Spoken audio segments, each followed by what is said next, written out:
I think we're in. Miles, Simon. what's the state of the world? I am obsessed with this thing called the Polycrisis. Have you heard of it? The Polycrisis.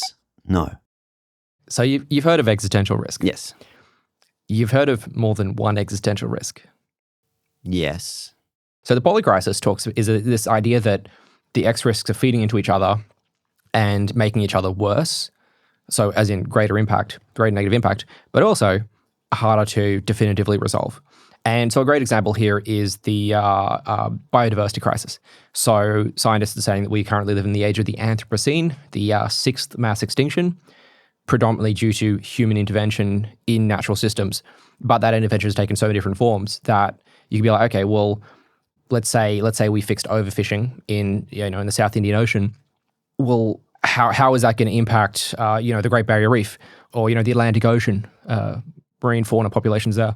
So that kind of ties into climate change as well, and pollution and runoff issues. And so you can't kind of look at things in isolation, but rather say that, okay, plausibly any one of a dozen different things could be an existential risk or are an existential risk to the human species, but we can't look at them in isolation. We have to look at more sort of overarching approaches that can simultaneously work on all of these. So that's a lot of stuff. That's big stuff. Yeah. What energizes you, or what things are happening that encourage you to actually take action in association with solving some of those problems? Yeah, so there's a bunch of organizations I volunteer for. I spent a lot of time working with Effective Altruism that I've got increasingly involved with them over the last few years. I think there's a really powerful framework there for how we can look at improving society in certain ways, but also on more of an individual as well as a societal and a collective level. And there's a whole bunch of philosophy here as well, right? Really spooky philosophy that I'm really excited to talk about. EA is absolutely drenched in philosophy, and it's only, 13, 14 years old? Yeah. And you put a bunch of nerds that love reading into a room and be like, hey, come up with a whole new theory of everything. Take as much time as you need. So you are, I'm going to read this so I get it right, the National Campaign Coordinator for the Fusion Party and the Queensland Director, and you're heavily involved with the Australian Fusion Party, or what's the full title of the party? A Fusion Party Australia. Two By coincidence, we met very recently, but in the last Australian federal election, I actually voted for you guys. This was two years ago now? 2021. 2021. So when we met, I thought, this is great because I've had this burning question about the Fusion Party when I found out it's an amalgamation of the five smaller parties. And my first thought is, this is very exciting, but it was like, how on earth does this work? Is it like herding cats? It is exactly like herding cats. So I have no doubt there are a whole bunch of really interesting brains and minds all trying to work on similar problems. Yeah, so let's set the scene. It's late 2020 and COVID is happening. And no one's quite sure about what is happening with COVID, but we're definitely sure there's something happening. And at the same time also, politics are kind of in a shuffle as well. We're in the waning, although we don't know it yet, the waning sort of 12 months of the Scott Morrison government and the final end to Liberal Party dominance. And so there's a lot of tension, there's a lot of upheaval. And after the 2019 federal election, which a lot of us at the time called the climate election, there was a sense of exhaustion and be like, let's just get this done. Let's finally get out the Liberal National Coalition. Let's get in a reasonable, sane, sensible government, which obviously later became the Albanese government. But at that time also there was a concerted push by the major parties, and unfortunately with the support of the Greens as well, who I have a lot of time for, but not on this particular issue, where they decided, hang on a second, this is Labor and Liberal here, we are seeing a historic drop in the first party preference vote for major parties, for Liberal, for National, for Labor, and a lot of that is going to the Greens, but a lot of that's going to independents and minor parties. And what do you do when you essentially have a monopoly over politics or a monopoly over anything? You try to maintain that monopoly. So they brought in a bill to, it was called something totally dystopian, like preserving integrity of politics or preserving democratic integrity or some really awful bill like that, which basically tripled the requirements for membership for a minor party, increased the fee to run candidates as well. And this is the one thing that actually made me angry at Anthony Green as well. He was vocally supporting this bill at the time. And the only reason why Anthony Green supported this bill to try and lock out minor parties and independents was because the Senate ballot was a little bit too long and he didn't like having to go through too many candidates. And did he not like it, or was he sort of thinking most of the people I know don't like it? But there's a huge amount of there's projection there, right? And I see this all the time. And yes, fair enough, there is an argument to say, oh, it's confusing and most people don't like it. But he was also explicitly saying, I don't like it. And he wasn't saying that he found it confusing, but he was also at the same time saying voters will find it confusing to have too much choice in a democracy.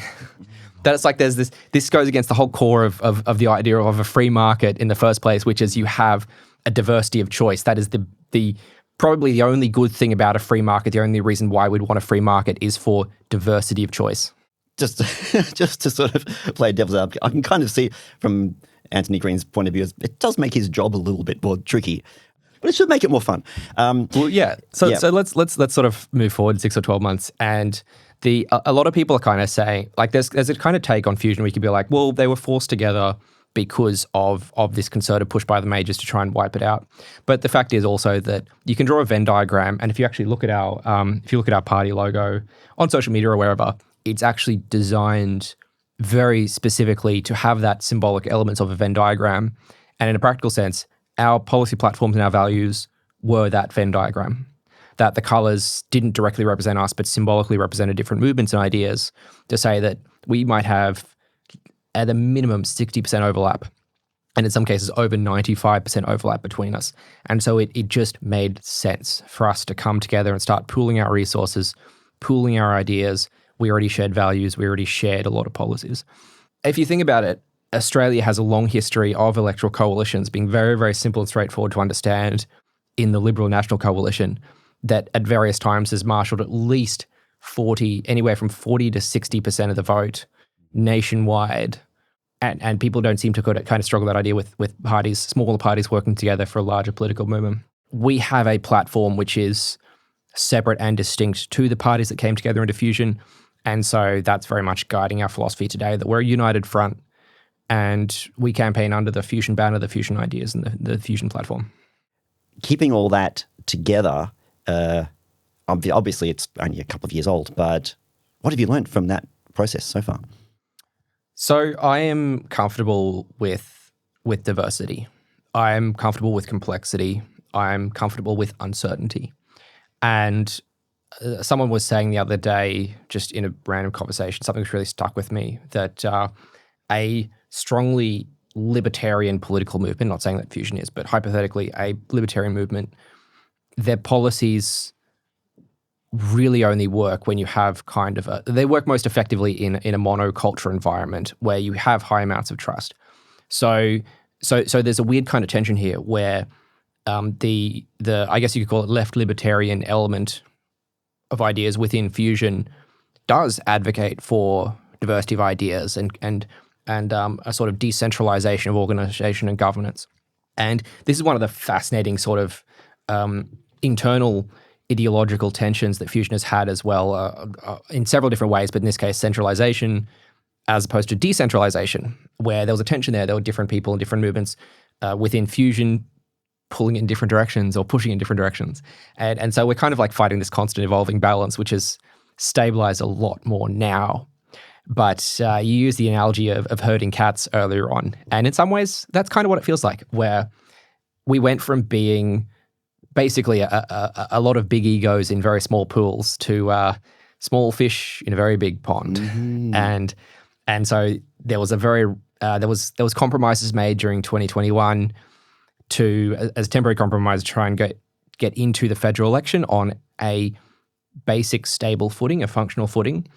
And so in the aftermath of that, we went back and said, well, look, we made a lot of compromises in a rush. And now let's think about which ones are worthwhile and worth keeping and which ones we want to reconsider.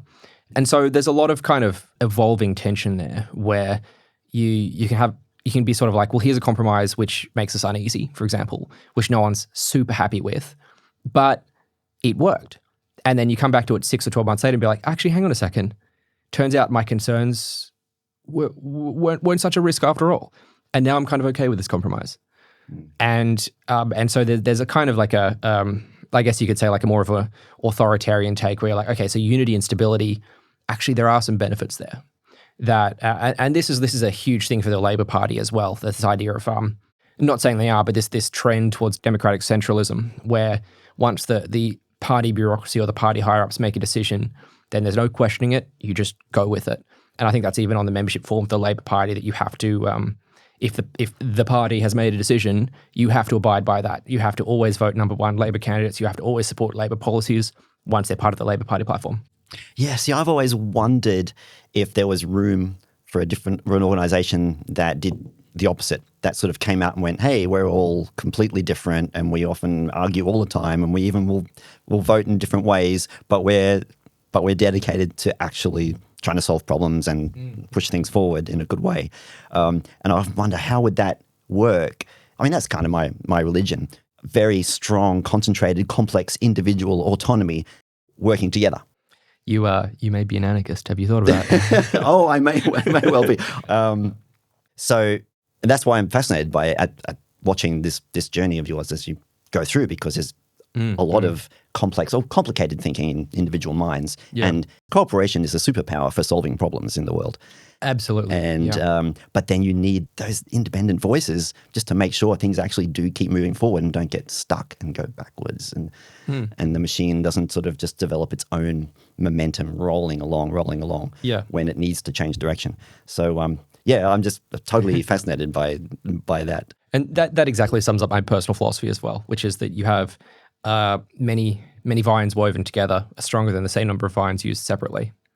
That you within Fusion, there was some very radical ideas early on, even during the negotiations prior to the founding, but after that as well, some very radical ideas about extreme levels of decentralization, and there were proposals which actually went pretty far, and there's even a sort of remnants of that in our constitution to say, well, why shouldn't we encourage Fusion candidates competing against each other on the ballot, which has notoriously been tried in Australian political history before. I think it was, might have been the Shooters, Farmers and Fishers in New South Wales about 15 years ago, where in one election they literally ran about I think 11 candidates in one seat. That's getting pretty wild though. Yeah. I think if you're going to experiment with that, you start off a little, you start off with maybe two. But the idea is enticing, isn't it? Some of these radical ideas there that this is the extreme level of decentralization from the anarchists and from the libertarians within the party who are advocating for ideas like that. In contrast to other parts of the party who were, there were even ones who are advocating more for the Labor Party model, where it's like, hey, you sign up, we have the policy platform, or the strategists make a decision, and then that decision just gets rolled out, and you have kind of a hierarchy or a chain. People down the chain just do what people above the chain tell them, and it's a different kind of model. So with the Fusion Party as it is at the moment, what are the priorities in terms of action? I'll be quite candid. My short and medium-term goals are not to get someone elected. And you might think that's a bit counterintuitive for a political movement. So let me sort of break that down a bit. Like long-term, yes, you only run for government. The only thing you can do is get people elected. That's kind of like the number one thing, right? But the thing is, I've been in politics for a while, and all of us in Fusion have as well, that collectively the founders of Fusion had the most active organizers and campaigners and candidates. We're talking like over 100 years of campaigning experience collectively, over a few dozen people. And you learn more from your mistakes than you do from your successes. And so there's kind of a sliding scale there, right? And so one thing I like to say is that you learn the most from a slight failure. You learn a lot, but slightly less from a slight victory. You learn a lot less from a major victory, and you can have negative learnings from a major defeat. And so to me, none of our parties have ever gotten anyone elected off our own bat from a campaign. And prior to Fusion, our record was about maybe someone broke 4% a few years ago. More likely, you're hovering around the mid-3s, low 3% range. And so I've been on a lot of losing campaigns, and all of us have, really. And there's two ways you can take that. And because a lot of people in their first time in politics think like, oh, I've got this brilliant idea. I'm going to fix Australia. I'm going to fix Queensland. I'm going to fix politics. My ideas are going to solve everything. And, you need that. You need a bit of that personal drive, personal ambition to get into politics. I think it's almost a survival trait to get drive to get up and keep going. But that results in a lot of overconfidence, and obviously there's a lot of naivety as well the first few times you run. And you go into it and then you don't realize just how hard it is to break through. And a very common result is a little over 1% or around 1% for political new-timers. And so me seeing this, being on all these campaigns, seeing all these campaigns at all different sizes, I've started to get a kind of intuitive feel for what it takes to get different results. And a really good way to judge that is the number of volunteers on a campaign. And now over the last few years, I've been on the front lines seeing Greensland grow. Mm-hmm. About a year ago, I made a prediction that the Greens were going to stall. Their growth, their monumental growth here in Queensland was going to stall. And this election, it has happened. There's a lot of reasons for that. But the thing that the Greens were doing right, which got them there, which got them the initial surge, got them a lot of people elected, was that they were seeing incremental growth. They were campaigning over multiple elections, and they had that longer view in mind. They weren't campaigning to get people elected overnight. They had a long-term goal to build a movement in Queensland, in Brisbane, specific areas in Brisbane. And that worked. They saw that incremental growth. They got people elected by doing that. And that was smart. That was reasonable. That was rational, dare I say it. I don't know how many people would argue the Greens are rational, but that was a rational approach. And so for me, that says this is a method that works. There might be faster ways to get people elected. There might be more effective ways to change, to change Australian politics. But this is the one that I know works and has seen works. And all it takes is a bit of hard work, a bit of planning, and the ability to get up and dust yourself off after a loss. And if I've got anything, it's that. I think people can be tempted to say, well, money and fame are a big accelerant. I've got two great counterexamples to that. Yes, well, I was just going to say, it's tempting to think that. But then you look at the monumental failure of, say, Clive Palmer, for example. That is one of my examples. Yes, and you get, well, that's obviously not the case. So in 2019, he spent about $1,000 for every vote he got. Yeah. That's very expensive. extraordinary. And got very few in the end. You could argue that his whole strategy just was... He could have been presented very differently. I think we actually beat his most of his candidates. Woohoo! Small victories. Okay, so I look through all the policies advocated by the Fusion Party, and I go, these are the kinds of things that, when you think of them as just general ideas of how you want, say, Australia to move forward, it's very hard to imagine most people disagreeing with them. You look and go, well, that's the kind of thing that I think most people would get behind. When you just see them, you think, that's not radical at all, really. So does that frustrate the hell out of you that you can't get more traction because these things are probably quite popular? Oh, I get that allegation all the time, that our policies are quite sensible. And look, it's true. I can't deny it. That a lot of thought went into that. So the Pirate Party platform before Fusion, I think it was something like 20,000 words, 22,000 words. And we had about over 200 references in the party platform. And we had it in a wiki format, of course, because why not? And the Science Party platform as well was similarly detailed and similarly referenced and rigorous. And so that's kind of like the intellectual background that our political movement draw from, that it's not just rational in a sense that, we present a very clear, reasonable argument for why we believe the things we do, but it's also empirical, it's evidence-based in that we look at the evidence, we look at what the sources and references say. And look, people say that all the time. Like I might be at a market stall handing out flyers or telling people about the party, and I say, well, look, your policies sound pretty good. There's nothing in there I disagree with, and some things I quite like. And, that in itself kind of says to me, well, maybe, we don't necessarily have the vision that some people are advocating for. And so maybe that's something that we can work on in the future. But I think a more interesting thing is to think of it, sort of back up a second and be like, well, policies by themselves don't win elections. I believe this really strongly for years and argued for it. And that's not to say don't have policies. It's not to say don't have good policies. You should. But what the Greens were doing was building a movement. And similarly, what Clive Palmer was trying to do was build a movement. Clive Palmer, it failed, but for the Greens, it won. And so you got to sort of step back and say, well, maybe there's a different way to think about this, because, you know, you see first timers in politics all the time coming and be like, well, I've got this great policy. This policy is going to win us the election. And I'm like, no, it's not. I've seen this happen many times before. It hasn't ever worked. And a similar argument for the fame thing as well. So Drew Pavlou, huge sort of storm in a teacup for a few years, massive amounts of popularity, of people following him, of awareness for the issues he was campaigning for. Whether you like him or not, he was definitely a bit of an infamous figure. But he had a huge following, and within about 12 months, it had all just sort of frittered away. And in Drew's case, where I think he got wrong, and I have respect for the time and energy he put in and the passion he showed, but where he failed was he tried to build a movement, he wanted to build a movement, he started building a movement, but he didn't know how to put in the groundwork to bring people together, to keep them together, to build a community, to build a structure, to build a framework, and to build a meta-narrative which kept people together. And so all of his 5 minutes of fame, gone. And so that's where I'm coming from. Like, well, how do you build a movement? What are the elements to building a movement?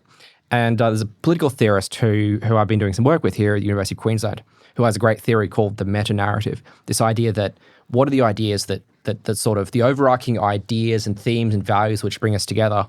And so when I look at fusion and contrast it to Pirate Party or contrast it to Science Party before fusion, what are the things we need to do differently, that we have to do differently? In Science and Pirates, we were policy-based parties, and that was very, very strongly the case. But in fusion, we're a process-based party. We're maybe even a values-based party, but less so of that because the values themselves change or in flux. We negotiated the values when we came together as part of fusion, and that's still fresh, and that structure and that framework and that envisioning process is still active and live. So those can change, and our meaning of those can change, and actually the values have changed, small to moderate changes over the last 12 months. So what is the thing that was constant? We had processes for change.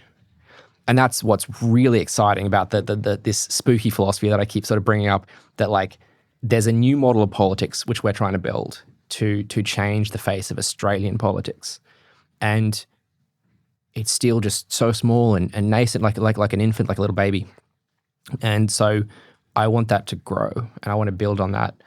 And because of how differently we're doing things as a process-based party, rather than a policy-based party or even a values-based party, but that we need to be able to see the world around us, have an accurate perception of that, which is the core idea behind rationalism. Have a strip away the illusions, but have a look at the world around us, and be able to adapt and adjust towards the future that we want to build. As we're talking, the US is about to go to an election, and it's late 2024. By the time this comes out, we'll know who won and who lost. Probably, maybe. Maybe it'll be over very, very quickly. It could be. So, but I'm just wondering what the significance of this election is, and whether it's understated or even overstated or overblown. Well, look, I have nothing but sympathy for Americans, first off. And there's a pretty strong argument to make to say that, and I'm going to get some flack for this and some pushback, but in practical terms, there's not a massive difference between Kamala and Trump. That both of them are so heavily beholden to the special interests in American corporate donors, and the way that the Republicans and the Democrats in America consistently vote together on a whole lot of issues, a lot more than people realize, says to me that, well, there's a lot of aesthetic differences between them, which sometimes people mistake for policy differences. And I was listening to an interview with Cenk Uygur from the Young Turks a few months ago, and I never liked the guy. I never liked his politics, but I hadn't listened to him for years. And then it just sort of popped up and autoplayed from, I think it was on Lex Friedman, actually, that I heard his interview. And I was about to turn off, and I'm like, oh no, look, I'll get an update. I'll see where he's at these days. And he actually had this incredibly insightful take. He called Kamala a corporate Democrat, and that she's from She's from that faction of the Democrats which are bought and sold by corporate lobbyists, which is the majority of them. And what Cenk was saying is that the number one thing, and he's shifted his entire sort of messaging, his entire organizing, everything he's doing has been shifted away from all of the very, very boring superficial kind of issues he was dealing with 20, 30 years ago. And now he is organizing, campaigning, advocating entirely to get the corrupting influence of money out of American politics, because that is something that has overtaken the majority of the Democratic Party in America, and that has overtaken the majority of the Republican Party in America as well, for probably slightly different reasons, but to ultimately the same effect. I think that around the world, that's one thing that people are sort of looking at and going, oh, thank God we're not quite that bad. The money and politics thing is not yet. And it's almost an intractable problem. Money provides power, and power is what you need to change the rules about money. Well, I'm really inspired by the Greens example here, that they're actually presenting a different theory of change to say that no, money isn't the be all and end all in politics. And I've had debates of a strategy with people inside Fusion, in the Greens, in many other movements, about the role and the influence of money within electoral campaigning, even putting aside sort of the risk of corruption.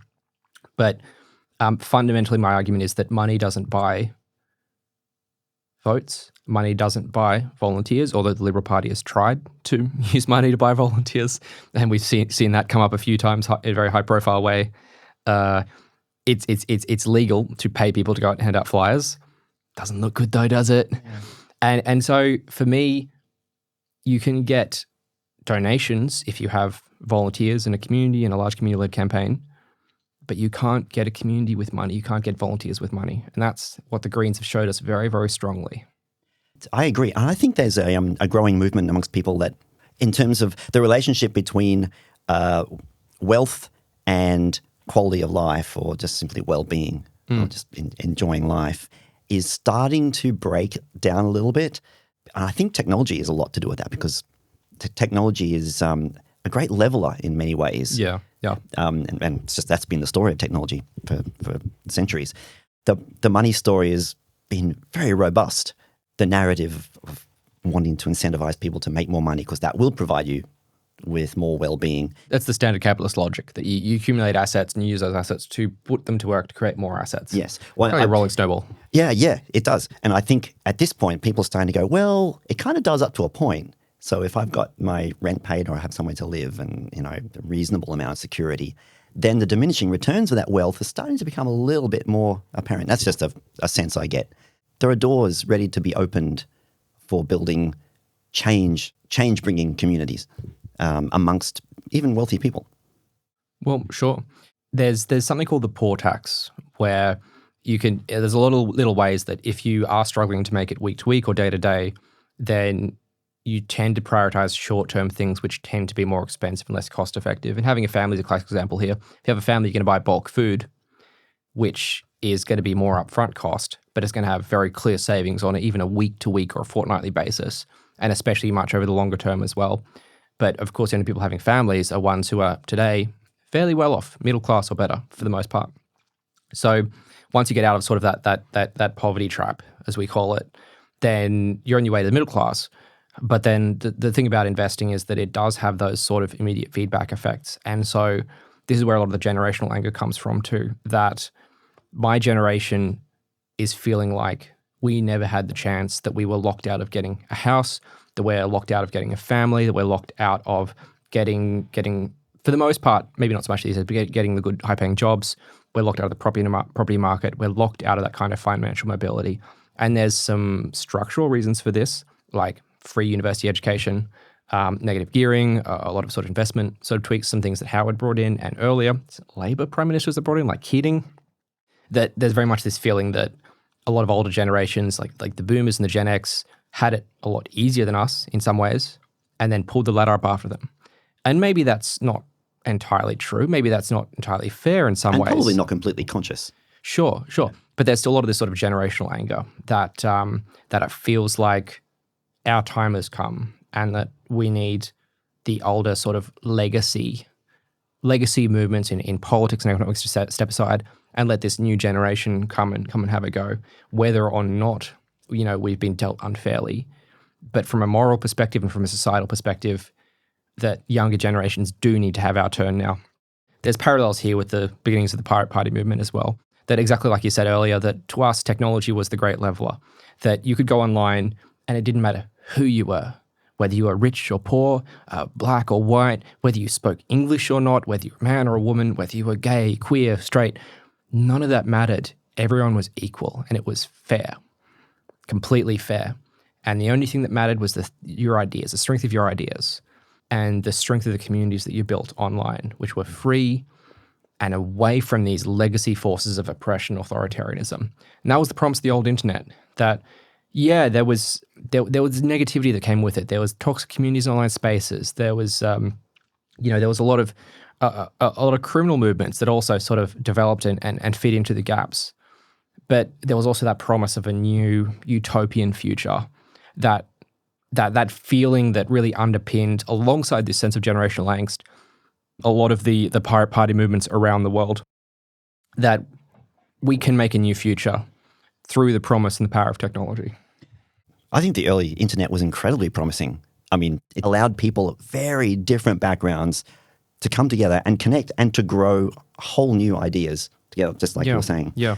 For either just pure experimentation for the sake of it, or also for solving some of the world's problems, which kind of leads us into discussion about another area of yours that you've spent a lot of time thinking about, and that is effective altruism. Effective altruism it's a very young movement. It is. Under that label. Do you want to give your brief thoughts of its particular role and its potential at this point?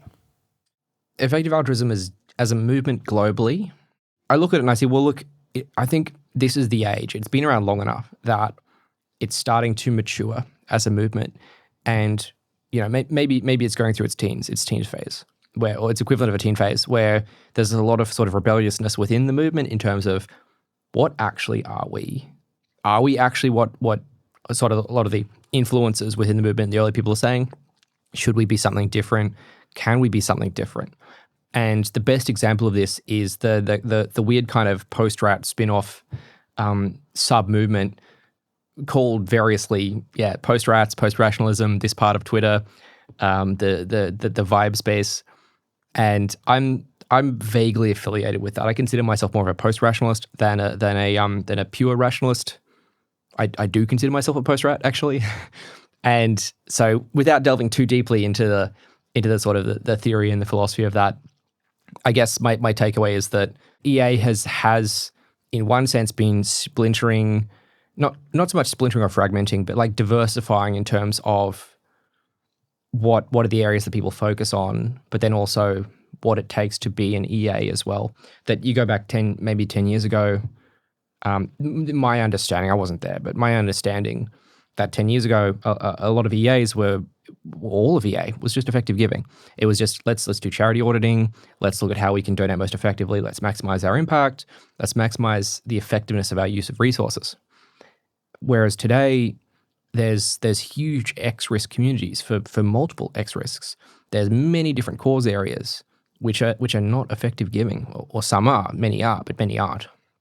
And there's a lot of other communities as well which exist kind of independently of those initial ideas, which are more interested in, say, rationalism. I'm part of a few different meme groups that have, or sort of focus groups, which have very specific things that they focus on, and they consider themselves EAs, but the thing they're doing isn't necessarily, conventional EA. So as a movement, there's now this kind of unspoken question, I think, that is like, what actually is EA and where's it going?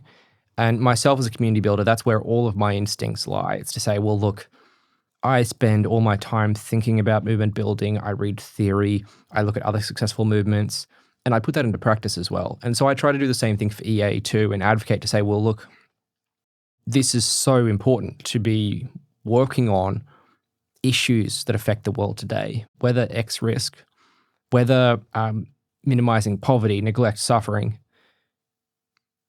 But you can't do that without the support structures in place to enable that. And there's this kind of, I think, a mistaken assumption that, you can just sort of throw money or throw resources at a problem and then, I don't have to think about it anymore. It'll just be fixed. I've just thrown enough resources at it, it'll be fixed. you see this in politics too, right? It's that same kind of movement in politics. Well, I can just throw more money at a campaign, and it'll scale linearly. Well, no, it doesn't. I think one of the unifying feelings amongst people associated with effective altruism is this sense that, yes, that's exactly the kind of thing that has been done. We throw money at problems. So people have had good intentions, but there's still this sense that the methods being applied to certain world problems have just been proven to be really slow at best and don't work very well. So I think that it's a unifying idea. And I think a lot of people, my sense of a lot of people in EA is that, like, we're onto something good here as a general idea. I think so. But once again, EA is full of like really fast moving, complicated minds. Oh yeah, I love that about it. And exactly. It might actually be my favorite thing about it. It's intellectual color and movement that is incredibly attractive. But once again, yeah, finding ways to enact that superpower of cooperation and how do we herd these rats together? These rats together, yeah. So technically, you're involved. Like you've got official involvement in EA groups yourself, haven't you? Yeah. So there's a lot of decentralization. Like I'm only official insofar as I'm doing stuff, but I don't officially have any kind of role. Formally, I run the University of Queensland student chapter, and we had our AGM a few weeks ago. And come here, 2025, let's get ready for another year. And I'm also involved in the Brisbane chapter, but then confusingly also there's an AI safety chapter in Brisbane. There's an AI safety sort of movement at the University of Queensland, but there's also animal advocacy groups at the University of Queensland, around Southeast Queensland, around Brisbane more broadly. And so while my focus is definitely on sort of meta-organising for effective altruism, mostly around a sort of Brisbane area, but then as part of that also, I've got this kind of theory I've been working on called a decentralized or cluster-based model for community organizing, which, again, surprise, surprise, comes from Fusion Party. There's a similar kind of underpinning idea there. But within EA, we have these different cause areas that people are passionate about. And what is the unifying factor there? It's the people themselves. That, I hear this criticism from animal welfare people particularly quite a lot, saying, oh, EA is too AI safety dominated. I'm just not really interested in that. It's too technical. It's too mathy. Or I just think I don't think it's a serious X risk. And I hear that quite a lot. And I think a lot of people within EA or AI safety, if they're sort of listening to critiques of AI safety, then that's one that does come up as well. And so how do we sort of cross this bridge? There are so many ideas within EA, within rationalist communities that do very obviously appeal to animal welfare movements. And how can we bridge that gap? How can we bring them in? And so hence why, the unifying factor is the sort of ideas in the community itself, the broader EA community, which bridges over that EA shouldn't be about effective giving by itself. It shouldn't be about AI safety by itself. It shouldn't be about animal welfare by itself or any other of 100 causes or X risks. But like you said before, this fascinating intellectual kaleidoscope of people and movements and ideas coming together, that's the thing which attracted me to EA in the first place. There's brilliant people working on brilliant things. I don't know what they are yet, but I'm going to find out what they all are. And these people are so cool and interesting. And out of that sort of intellectual milieu, there's a very serious possibility, the best possibility I can conceive of, I didn't even conceive of it until I discovered it, that we can actually develop new ideas to fundamentally, for the long term, address the problems that face society today in Australia and nationally too. And so exactly the same idea underpins Fusion Party as well. Like I mentioned, that it's this kaleidoscope of different ideas and different movements, different people coming together, that we have this intellectual tension in Fusion Party and in effective altruism that animal welfare specifically said to me, I don't feel so aligned with EA because it feels like it's full of AI safety people. And then AI safety people said back to me, I don't care about EA so much. I just really care about, not letting the robots take over, to massively sort of simplify some of the arguments. And I'm like, well, what is it that brings you into this in the first place? What if there's something a little bit broader, Yeah, and that sort of thing does fuel people to say, maybe you should sort of actually deliberately splinter off or deliberately, silo off different tasks within the EA and then maybe form different subgroups of EA. I'm not sure. I think that's essentially what's happened already. that you have these animal welfare movements that are very much off doing their own thing, and maybe they coordinate with other animal welfare movements. Definitely they coordinate.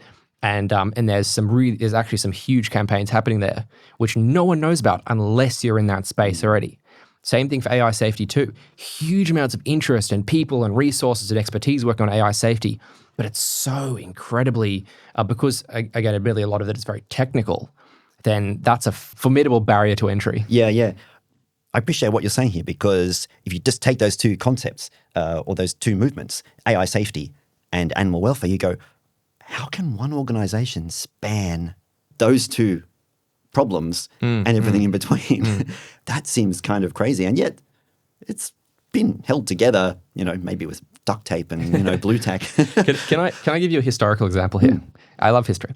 So back in the Middle Ages, there was a guy called Prophet Muhammad, peace be upon him, in the Middle Ages, who came up with some ideas about how to live a moral life.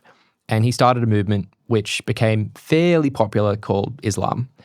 And over time, it became very popular. And approximately a third of the world came to be considered Islamic in terms of people or geography. Very, very roughly, massively simplifying. And in the Islamic world, during the Middle Ages, there was this concept called the jizya, which was the, I can't remember the exact translation, but it was essentially a tax on non-Muslims, which I think it was actually the only tax levied on non-Muslims. And its primary purpose was that if you were a Muslim, you were eligible for conscription. And obviously you had to go and pray, you had to participate in religious life and social life. But if you were non-Muslim, you couldn't pray. You couldn't be involved in religious aspects. There was even sort of like a kind of almost accidental sort of social alienation. So how can you still be part of these Islamic societies but be non-Muslim? Well, as it turns out, during the Islamic Golden Age, for much of the Middle Ages, there was actually huge amounts of religious tolerance. And part of it was this jizya, this non-Muslim tax, which was exemption from conscription. And it essentially said, you have full rights to live and participate in this society, not in the religion, but in society.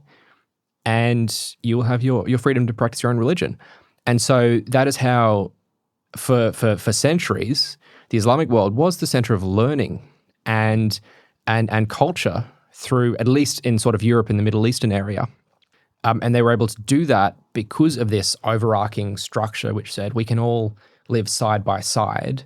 And in that specific example, it was that tax, that non-Muslim tax, which enabled and sort of brought that participation together. But then it also respected and acknowledged the differences too. Well, that's the secret, isn't it? So I'm not proposing we institute membership dues for EA. That's probably a bad idea. But some kind of similar thing where you have this overarching structure to say, look, everyone has different ideas about how to change the world, or things that are most pressing and urgent, or things that are most important to them, or even the way that they want to make positive impact in the world and leave a legacy and make change. And that's totally fine. But what brings us together? It's the community. It's this attraction to the ideas and the people and the ways of thinking. So it took Islam about, 800-900 years to get to that point, and we'll give EA 8 months. We have pretty good technology, so maybe we can speed it up a little bit. So the other big issue that we're facing is the negative effects caused by climate change. And of course, that's a big part of the Fusion Party's platform. I wonder what your position is on the EA movement's association with the problem of climate change, because sometimes it seems to be bumped down the priority list, and also how you think about it as a person, as a human, as a consumer of material goods to stay alive on the planet. Yeah, so the idea of a carbon footprint, it's bullshit. That was developed by BP as part of a marketing campaign back in like the 70s, I think it was, to say, hey, look, actually, all of these massive emissions produced by oil, which we're mining and we're burning, it's actually your fault that those emissions are up there. And it's a way to obfuscate the issue of where those emissions come from, and a way which they very successfully used for decades to try and delay action on climate change. So straight up, like that's propaganda.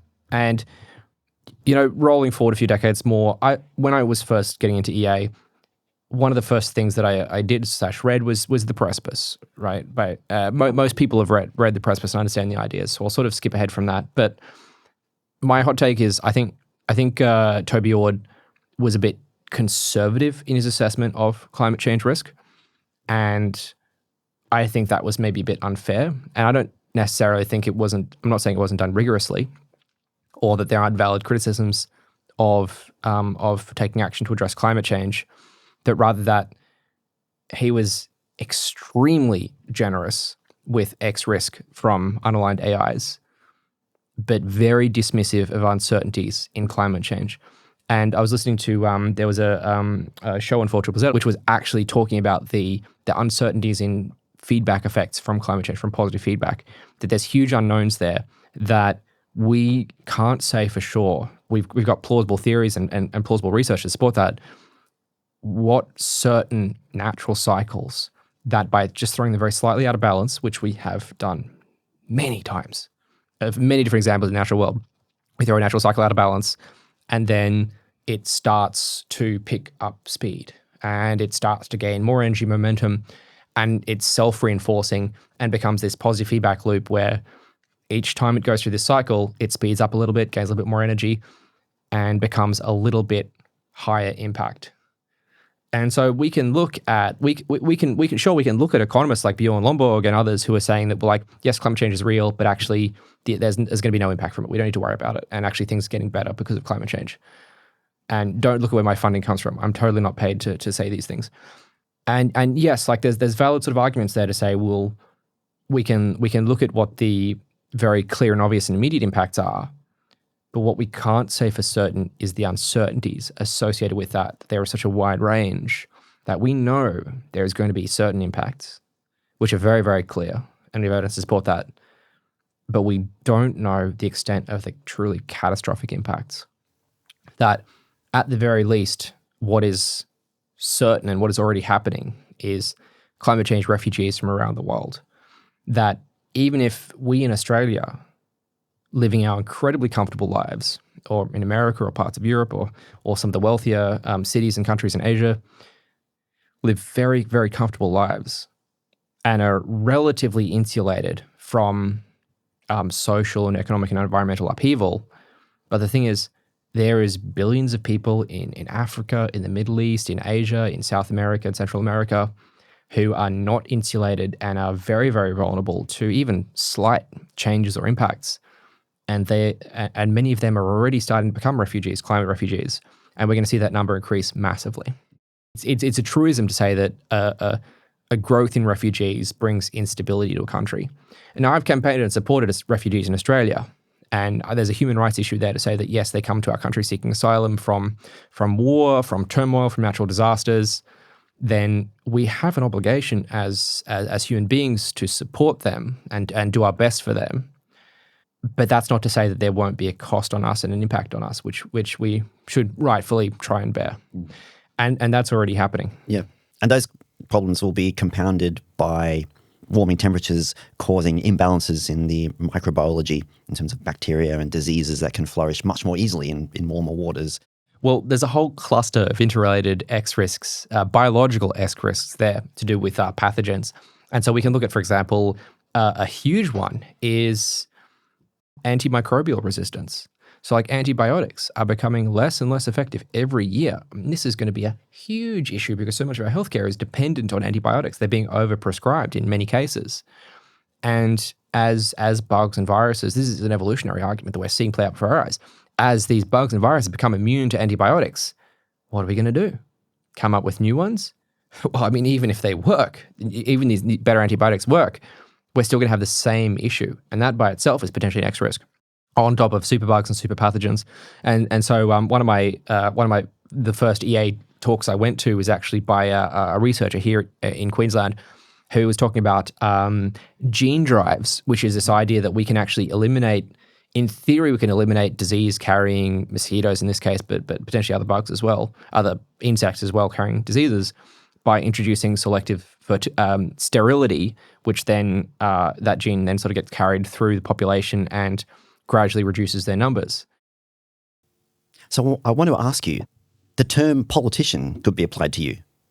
It has been alleged that I'm a politician, Yeah. yes. How do you respond to that? I mean, do you think of yourself as a politician, and what does that word mean for someone like you involved in a small party and in different movements?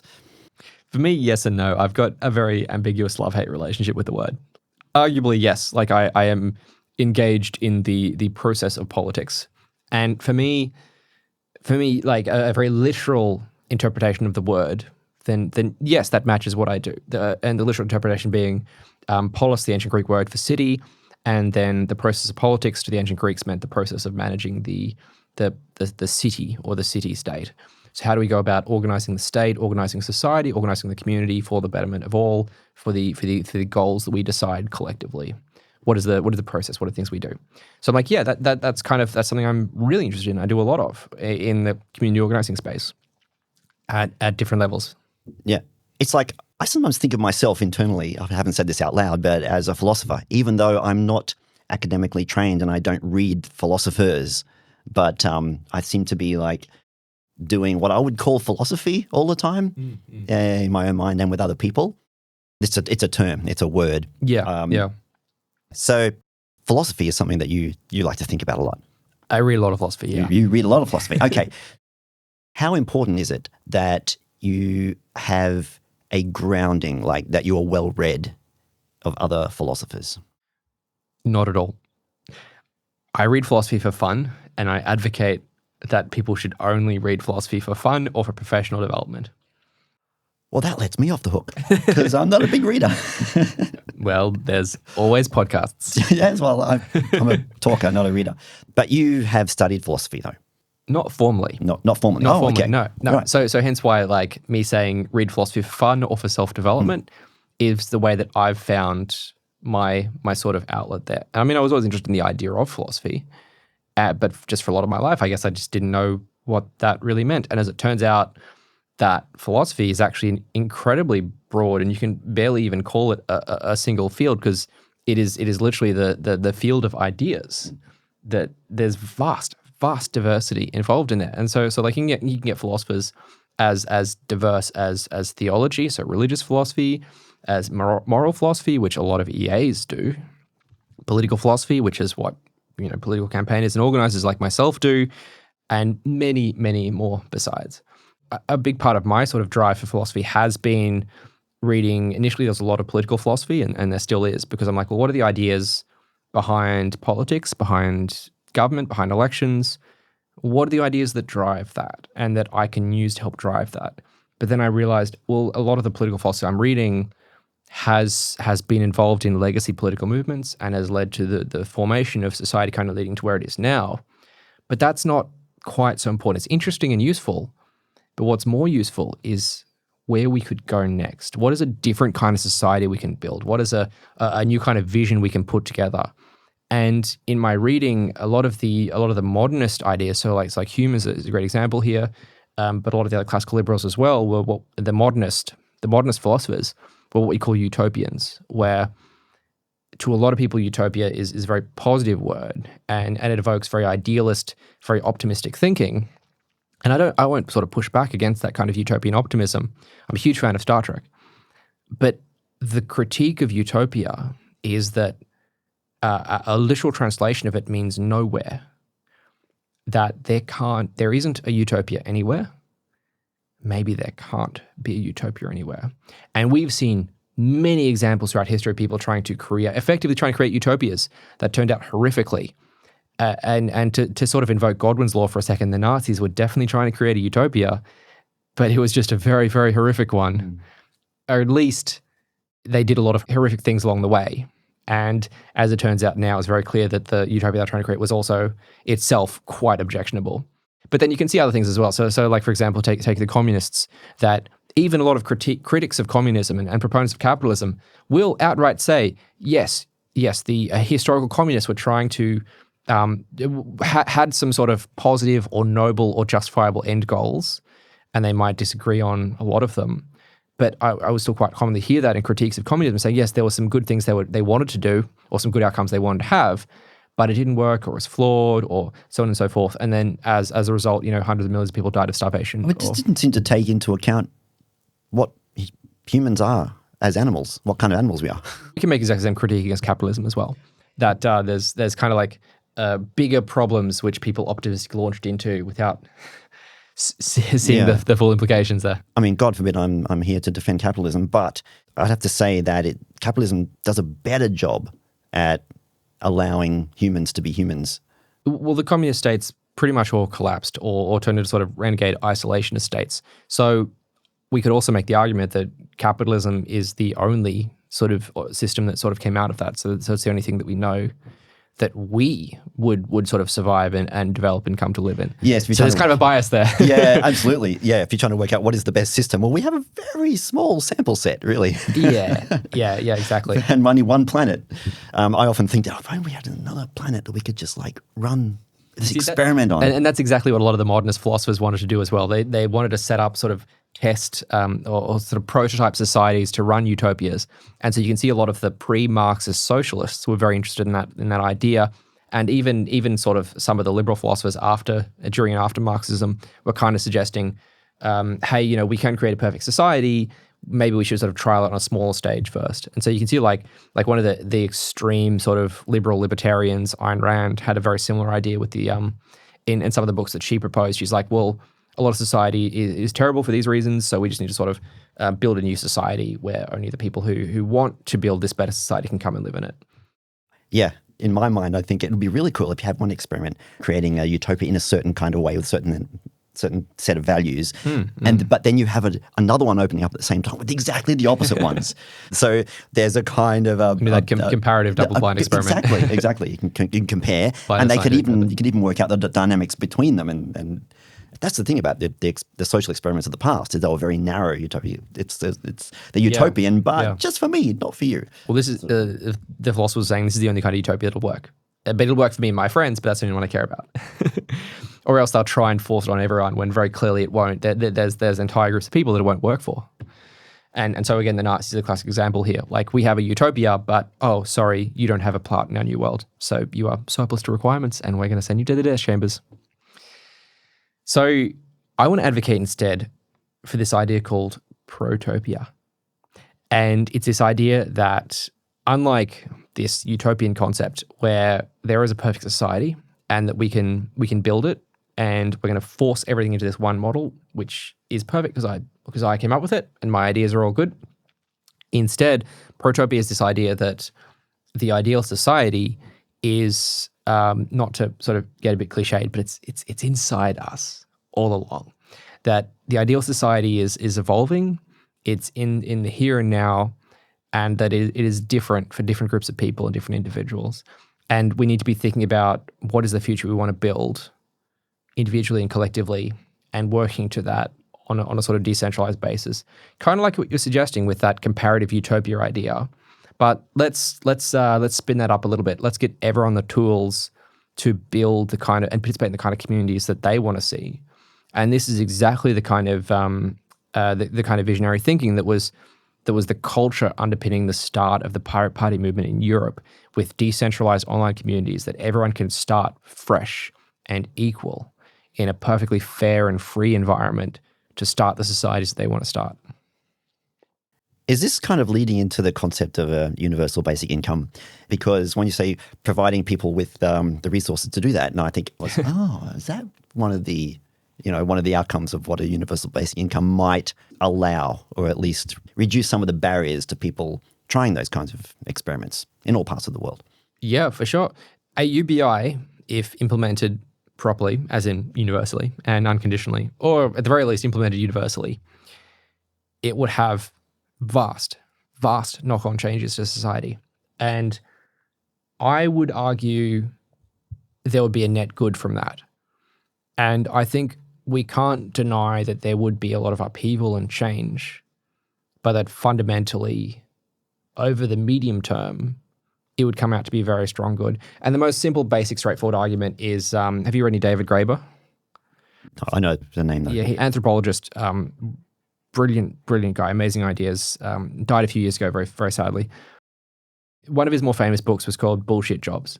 Oh, yeah, right. I've seen him speak, yeah. Yeah, he is basically putting out the argument that a lot of the work we do today is useless, is empty nothingness, busy work, which exists only to pad out the economy or pad out a manager's team or pad out a business or pad out a grant application or pad out a project to just fill it out and give it a bit more substance, that they shouldn't exist and they don't have to exist. And a huge part of the economy just kind of flows into that dead-end, unproductive labor. David Graeber's argument was that a lot of this work is by definition, it is unfulfilling. Fundamentally, it is unfulfilling and has all kinds of knock-on negative effects because of that. And so a classic example here is telemarketers or insurance salespeople, that maybe there is an argument that people advocating for a product can and should exist. Maybe there's an argument that having insurance and having a kind of like financial backup, maybe that should exist. You could have that argument. But if we hypothetically accept that this kind of middleman financial engineering is only a drain on society's resources and financial output, then what about if we took away the pressure for people to engage in that kind of rent-seeking behavior? Immediately, we would see a lot of very predatory industries disappear. We would see a huge amount of mental health problems disappear. And this is an X risk as well, the meaning crisis, which a guy called John Vervaeke's talked a lot about, and I have a lot of time for that. I don't understand a lot of things he says, but I'm fascinated by the concept. I only got 21 episodes into his 50-episode meaning crisis. They're like 3-hour episodes or 2-hour episodes. There's a lot of ideas there. And funnily enough, actually, that's actually part of the post-rationalist movement, which is kind of developing alongside EA as well. I actually put John Vervaeke and that community as being sort of peripherally adjacent to, and the meaning crisis being peripherally adjacent to that.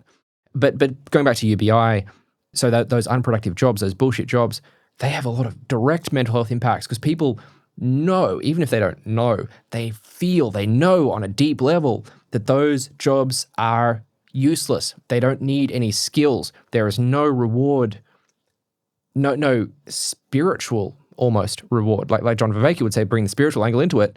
There's no spiritual reward in sense of a fulfillment and a place in society and reality. You may as well not exist. You are a robot. You're a metaphorical robot in a pejorative way, in a sense that, you are no better than a machine, and a machine probably would be better for many reasons for you doing this job. And so when you consider the mental health impact of that and then scale that up to the vast amount of bullshit jobs in our economy today, and even just removing that would have a huge impact on another X risk, the burgeoning suicide crisis all around the world. The general concept of a UBI is attractive to me. The transition process to get to it is not completely insurmountable, but one of the things which fascinated me about EA is that for some reason the world's sort of hyper-capitalist movement is pro-UBI. Well, I remember. Okay, I have a little story now. When I was young, I used to play with my younger siblings. We used to play Monopoly. And yes, great example. And because I was older, I used to, get ahead. But what I would do was get so much money, I'd be winning so much, but I wanted the game to keep going. And I thought, I've got so many hotels, I want more hotels. And so we would make extra ones out of cardboard and just keep stacking them up. But what I would do was say, right, everyone who has a small amount of money can get a free $500 every time you go around and go instead of $200. And I would keep increasing that because that was the only way I was going to get more money out of them. When I first, came across some hyper-capitalists supporting UBI. The 5-year-old could figure it out. That's it. And I thought, you need money to spend money? What? What? Well, you need money to give me money. That was the whole thing. So I think the biggest challenge is those people over there that are living a life completely different to yours, that you feel a little bit threatened by, that you just don't like them, you don't understand them. Your life will be better off if we actually still provide those people with a UBI. Exactly. And trying to make that connection in people's minds, I think, is the biggest challenge. Exactly. There's so many reasons why we can look at a UBI as a good thing. And interesting enough, there's fascinating reasons for it as well. There's this obscure kind of economic movement called Georgism, who have been advocating for something like this for years.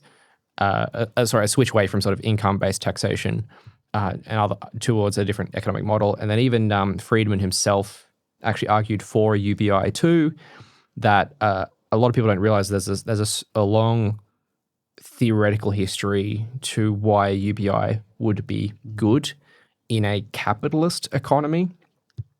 Putting aside the whole question of whether it is capitalist or socialist policy, it's just like here's something that would actually fix issues with our current economy in so many ways. And so you can come at this from a few different areas. Like a lot of libertarians I know argue for a UBI on that basis. And it once again comes back to that balance between the hyper individualism sort of autonomy thing working alongside that cooperative nature. And so you have UBI up to a certain level that everyone cooperates and provides security for everyone. And then on top of that, you have the complete sort of competitive, innovative kind of freedom on top. Yeah. Well, I'm a libertarian socialist, and that gets me really confused looks at parties. So I love explaining it. I used to call myself an anarcho-syndicalist libertarian socialist. So there you go. There you go. Yeah. In terms of my personal political ideology, I think libertarian socialist kind of sums it up. And I've gotten feedback of these being like, oh, isn't that an oxymoron? Don't they sort of counter each other? I'm like, no. There's a long history here. It means some very specific things. And so to me, I will happily and enthusiastically advocate for freedom, for personal liberty, for individual autonomy, but I do so very explicitly on the basis that we, unfortunately, for the moment, live in a society, and that society has to have a role in how that sort of freedom and that individuality can be achieved. That a lot of extreme sort of individualist libertarians will argue that everyone can exist in their own sort of self-contained bubble, and they never have to cross that bubble into anyone else's little world, and somehow that'll make for a good and effective and functional society. Well, no, that's bullshit. That's bullshit. We're constantly intermixing and engaging and relating with vast amounts of people who don't even realize exist through culture, through entertainment, through the economy, through the environment. And all of those little micro pressures all mixed together into this wonderful melting pot of society.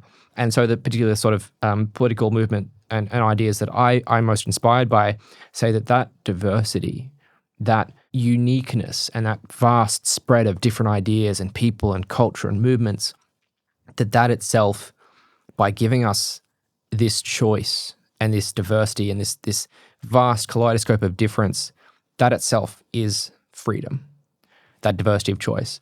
And there's a very, very simple and clear market-based logic here that when you are in a free market, there is a diversity of options to choose from. And the freer the market, the more opportunities to choose from you have. And you can only get that by having a complex and diverse ecosystem to choose from.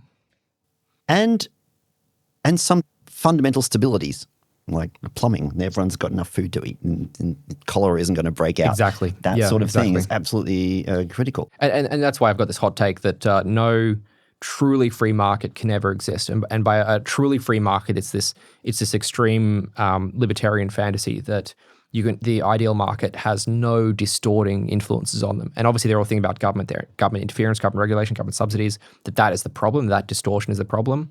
But it is trivially obvious to me that we can remove all government intervention in market, both subsidies, regulation, whatever, and there is still going to be enormous market distortion, because as soon as this whole idea behind capitalism is about accumulating assets, right? What's the ultimate asset? Other corporations. Just buy them up, and suddenly, you're in a monopoly situation, you're in an oligopoly situation. That's not a free market anymore. That's a captured market. That is the ultimate market failure is a monopoly. When you get that monopoly, there are many reasons why it would stay a monopoly or keep it so I argue that unregulated markets have an inherent tendency to centralize, talking in an economic sense here. They have an inherent tendency to centralize without so-called distorting effects of government regulation. And so paradoxically, I believe that the freest market we can achieve reasonably, which I think is a good thing to try and move towards a free market, that paradoxically I believe that there has to be a certain amount of government regulation and government intervention in order to maintain that sort of peak optimality, which is a balance between government interference and government regulation, positive and negative. And so the same thing kind of applies for society more broadly as well, that the classic argument here is wealth inequality. Like we were saying before with UBI, people can't participate in the market if they have no money to spend on things. So there's a very sort of a basic thing here that the government on a very functional level has to intervene in the market, in the economy, in order to make sure that even at a basic level, that people have the resources and the means to have a living in order to participate in the market.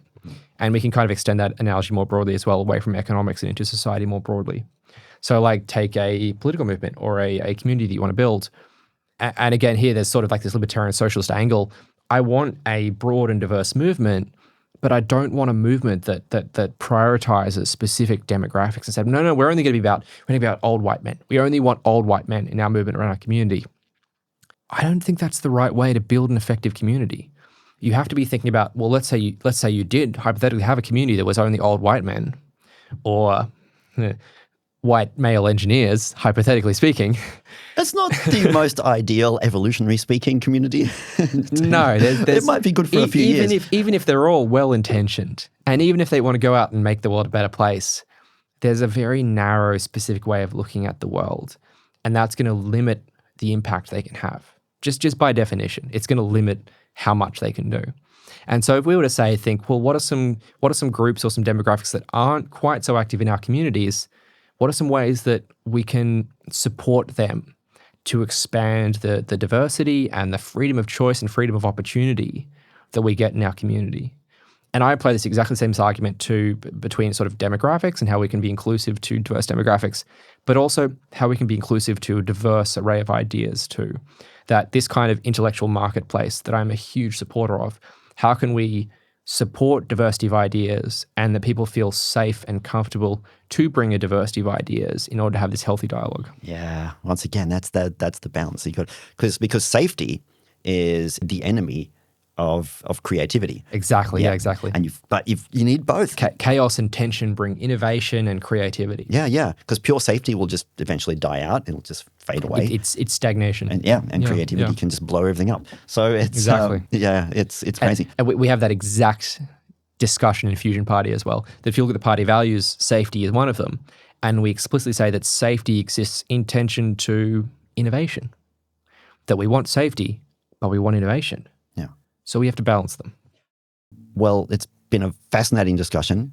I wish it could be a lot longer, and it will be next time, I'm sure. We can talk about some of the spooky philosophers I've been reading. Oh, can't wait for that. So thank you so much for being on Don't Panic Yet. Thanks. And I definitely plan not to panic.